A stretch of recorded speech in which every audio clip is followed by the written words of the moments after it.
Every beginning holds an ending. Ours is written, slowly, invisibly, across epochs of dust and radiation. The world will end. Not today, perhaps not for lifetimes, but inevitably. What remains uncertain is whether the hand that ends it will be ours or the universe's. Our undoing begins quietly. The seas rise. The air thickens. The warmth builds until the atmosphere itself becomes indifferent to breathing.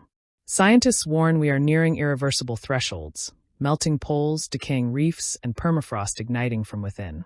The same meteors that birthed oceans once erased entire eras. In archives and fossils, 5 mass extinctions speak in silence. Scientists track tens of thousands of asteroids now. They're only data points, until one stops being theoretical. Beyond them, the sun waits. Its fusion burns constant, its loyalty finite. In 1 billion years, it will scorch this planet's seas. In 5, it will expand and consume what's left. Our brightest light is our oldest warning. Like all stars in the universe, the sun is not immortal. The sun was born 4.57 billion years ago. It survives by burning 600 million tons of hydrogen atoms into helium atoms in its core every second. However, there is only a finite amount of hydrogen in the core of the sun. For the next 4 billion years, the sun will continue to fuse hydrogen to make helium. As more helium builds up, the core will shrink. As a result, nuclear fusion reactions accelerate. Faster fusion means more energy output.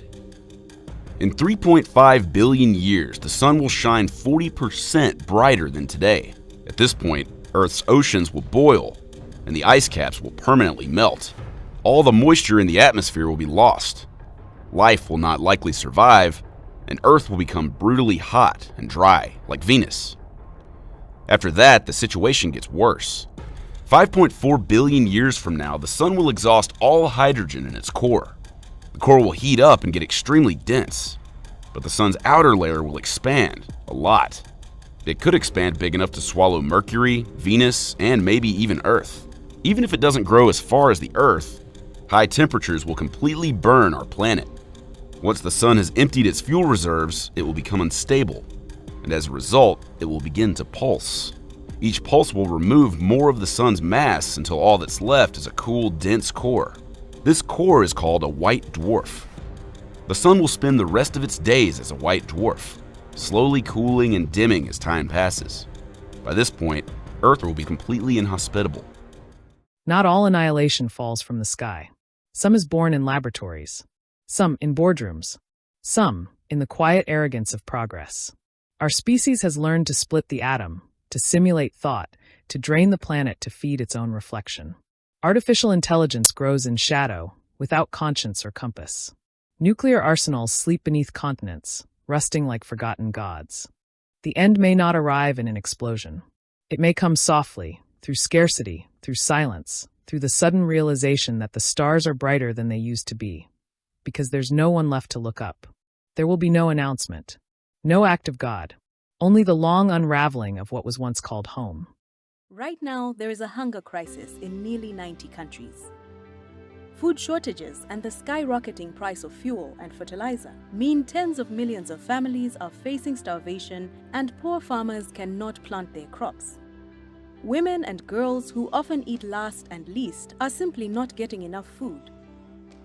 Pregnant women experience miscarriages, and mothers struggle to nurse, while babies and young girls don't get the nutrients they need for proper development. The causes of hunger are many and complicated.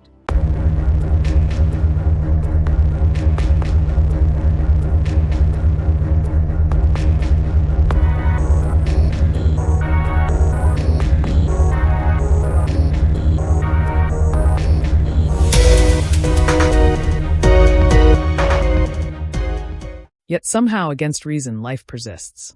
We keep building, burning, bearing children into the uncertainty. Maybe that's the final absurdity, that we know the ending and continue the story anyway. Every species believes it will survive.